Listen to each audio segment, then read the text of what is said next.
fala sobre saúde pública, né? Dentro da nossa introdução, temos que o profissional de enfermagem que trabalha em saúde coletiva, ele precisa ter uma visão global, né? Neste âmbito, ele precisa ter essa necessidade da assistência integral, tanto que se refere ao indivíduo quanto, né, uma comunidade, né? E pensar e vislumbrar, né, apenas o indivíduo, mas também o ambiente pessoal e social que ele atua, né? Atende uma pessoa saudável, doente ou com risco de piora, né? Informações sobre esse indivíduo e história de pessoas e familiares social, né? O que a gente faz, né? Busca prevenir, né?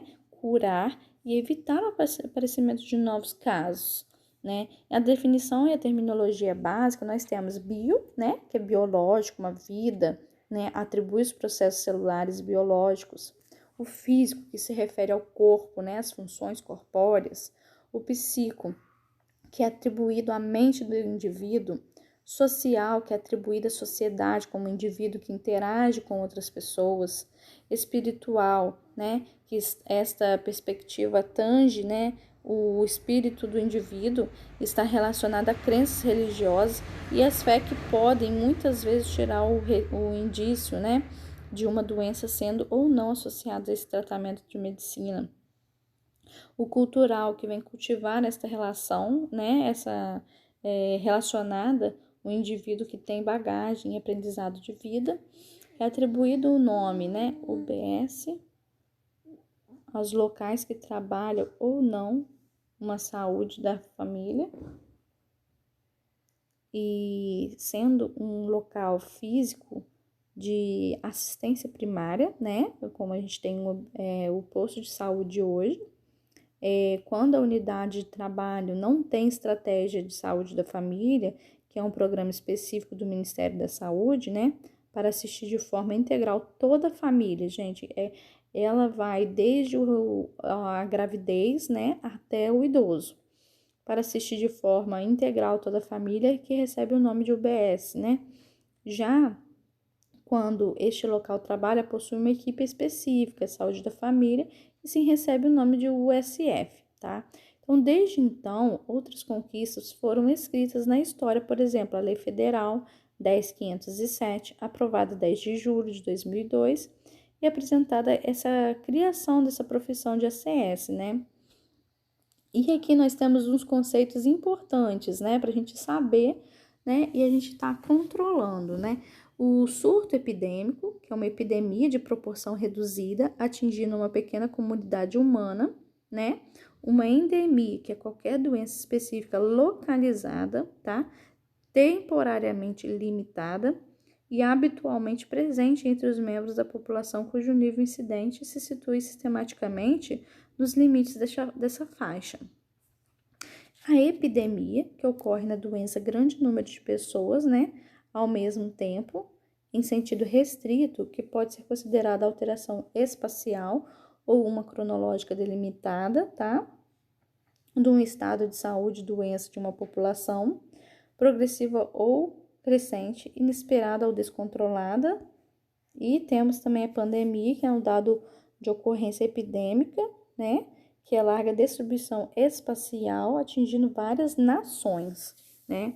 E entrando na nossa base histórica dessa doença, né, e prevenção, nos séculos 16 até os séculos 18, Portugal não se preocupou pela melhoria dessa saúde pública, né, na colônia. Havia raros médicos diplomados, né? A assistência à população era prestada por curandeiros, práticas, né? Rezadeiras, entre outros. A história da saúde pública no Brasil, né? No Brasil colônia, em 500 e 822, né? Um país colonizado basicamente por degradados e aventureiros, desde que o descobrimento até a instalação do império, né? Não se dispunha de nenhum modelo e atenção à saúde da população. A saúde pública no Brasil, em 1522, praticamente inexistiu preocupação com essa saúde pública em 1808. Houve grande escassez de médicos graduados e no final do século XVI, né, a cidade do Rio de Janeiro, ela cerca de 1.000 moradores e nenhum médico formado, né? A partir do século já XVII, havia algumas ações de saúde pública incipientes relacionadas a ordenações das Filipinas. No século XVIII, em todo o Brasil, existiam 12 médicos formados. Em 800, o rei de Portugal determinou que 4 estudantes brasileiros fossem para Coimbra, a fim de cursar medicina anualmente. E o Brasil colonial, não tinha estrutura urbana definida. As cidades e vilas cresciam através da exploração, extrativa, sociedade escravagistas, limpeza urbana e outras questões sanitárias praticamente inexistentes. Em 604, mínimas iniciativas de saneamento e incipientes controles de doenças ocorreram com a adoção dessas ordenações das Filipinas, e reagiram nas câmaras municipais de Portugal e das colônias, que fixou uma atribuição, das câmaras para a limpeza das colônias. Em 17, no século XVII, o porto era um local da cidade privilegiado pelo objeto de ação municipal, mas também, ele era a questão de chegada de epidemia. Então, a população total de 184 mil, 74 brancos e indígenas livres e 110 mil escravos, quase todos do litoral nordeste e sudeste, No século XIX, na população da colônia, alcançou 4 milhões na saúde pública do Brasil colonial, E muitas doenças e epidemias, acometeram os colonos, Há descrições, semelhantes à varíola, disenterias, malárias, porque eles ficavam muito tempo em navios exportadores, Iam ali fechados e ali eles pegavam as doenças e quando eles saíam do porto, eles não se cuidavam, então eles transmitiam essas doenças para todas e qualquer pessoas. As famílias mais favorecidas economicamente também eram atendidas por curandeiros pela credibilidade de todas as classes sociais, Em 808, a chegada dessa família real começou a organização da estrutura sanitária no Rio de Janeiro. A saúde pública brasileira nasceu no início do século XIX, Marca isso. A particularidade histórica distingue esse período dos 2 primeiros séculos de colonização e da corte portuguesa. Essa regulação da prática da medicina na colônia, Fisicatura Mor, que é o órgão regulador das questões de saúde cartorial, com alvarás e regimentos. O regimento de Fiscatura, que é o Físico Mor, que prescrevia medicamentos e cirurgião. Então, outras atribuições do Físico Mor, o controle das atividades exercidas por diferentes curadores, E temos a saúde pública, que é a provedoria da saúde de mudanças ocorridas pela transferência da corte.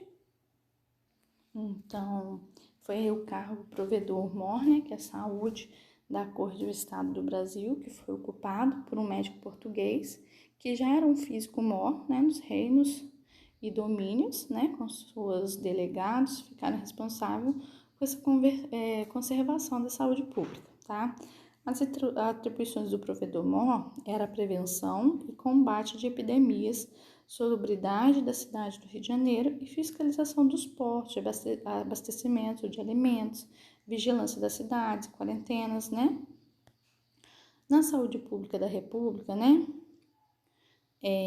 a primeira República Oligarquia, de 89 a 30, Crise do modelo imperial escravagista, sanitarismo, o populista, de 30 a 45, que foi a criação do Instituto de Singularidade Social, o de desenvolvimento de 50 a 60, período de regimento militar 64 a 84, que veio o modelo assistencial privatista e previdenciário, e Nova República, em 1988, que foi a reforma sanitária do SUS. Então, marquem isso, Nova República, 1988.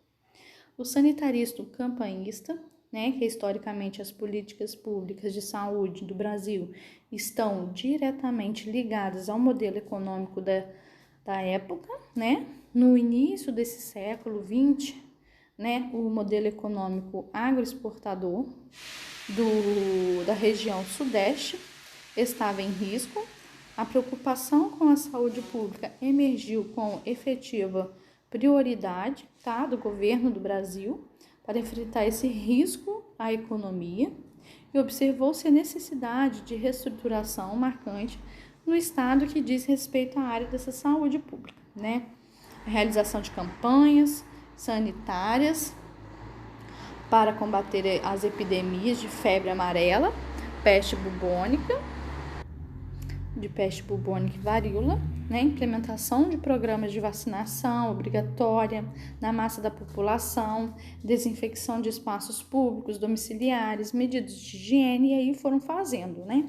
E esses modelos predominou no cenário das políticas de saúde brasileiras até o início de 60, tá? De acordo com Oswaldo Cruz, né, a escola de Manguinhos, em irrupção, né, da peste bubônica em Santos, fator determinante da criação desses dois grandes centros de estudos, tá? O Manguinhos e Butantan. Manguinhos, sob a direção de Oswaldo Cruz, foi organizado a princípio para a produção de vacinas e soro, tá? Para a peste bubônica. E o Instituto Butantan, dirigido por Vital Brasil, tá? Que além da produção da soroterapia para essa peste, tornou-se o maior centro de problemas de ofidismo, né, do país. Na reforma sanitária de Oswaldo Cruz, né, o médico sanitarista deixou seu nome impresso na história como pioneiro em campanhas sanitárias, né, combatendo as epidemias do Brasil, como vacinação compulsória, com apoio ao presidente Rodrigues Alves, e o Oswaldo Cruz montou uma estratégia sanitarista impondo essa realização dessa vacina compulsória em toda a população. Aí o que sucedeu? A revolta da vacina, que recrudesceu a oposição ao governo, tendo como alvos o general da brigada Mata Mosquito, Dr. Oswaldo Cruz, e os debates exaltados, os congressos acompanhados por imensa agitação nas ruas, oposição da Liga contra a vacina obrigatória. E a revolta da vacina, um dos maiores levantes populares ocorridos no Brasil, tá? Que foi no século XX, entre 10 e 16 de novembro, no Rio de Janeiro. Aí aqui foi, ó, as brigadas sanitaristas. E o legado de Carlos Chagas, né? Em 1909, Carlos Chagas descobriu uma doença, né? Provocada pelo Trypanosoma cruzi, que é uma doença de Chagas, que a gente colocou, no caso eles colocaram o nome do descobridor, né? E Carlos Chagas, em 17, assumiu a direção desse instituto do Oswaldo Cruz, por causa do falecimento dele. Em 1920, um novo marco importante na evolução sanitária brasileira foi a reforma de Carlos Chagas, que reorganizado, né, o Serviço de Saúde Pública e a criação do Departamento Nacional de Saúde Pública. Em 23, tivemos a primeira reforma sanitária brasileira, com o novo Código Sanitário, né, e permitia o poder central, né, interviesse nos serviços estaduais, né, que aí introduziu as propagandas. Em 70, teve a criação do INAMPS, tá, que o governo unificou o sistema previdenciário e incorporou o assistência médica, né, no caso, que já oferecia por vários institutos a previdência, né, hospitais próprios, entre outros. Os contratos de convênios com os hospitais, a arrecadação previdenciária que possibilitou o crescimento, né, do setor. Em 78, o aumento da população, que a arrecadação e ampliação do CAPES levou à criação do Instituto Nacional de Assistência Médica, que é o INAMPS. E temos a criação do Ministério da Saúde, né? Aí o Ministério da Saúde que foi instituído em 53, com o desdobramento, né, então, da educação e saúde em dois, né, separando a educação e cultura. E o Ministério da Saúde, ele passou a encarregar especificamente, né, das atividades, até então responsabilidade do Departamento Nacional, que coube à pasta de saúde apenas 1/3 dos recursos. Em 1983, foram implantadas ações integral da saúde, tá, com vistas de promover a inicialização do conhecimento das pessoas sobre as ações da universalidade, né, descentralização, que seriam então obrigatórios alguns anos depois. O movimento de reorganização do setor de saúde legítimo a partir da 8ª Conferência Nacional de Saúde, né, com a reforma sanitária, e os estudos que formou a base para a criação do Sistema Único de Saúde, que é o SUS, em 1988. Na 8ª Conferência foi o marco da história do SUS, aberto em 17 de março de 86, pelo então presidente José Sarney, que foi a primeira CNS, né, a ser aberta à sociedade. E aqui temos um resumão, depois vocês podem ver, né, na colônia, na monarquia, Primeira República, cada um o que sucedeu, né, pra gente ficar na memória. E terminamos assim.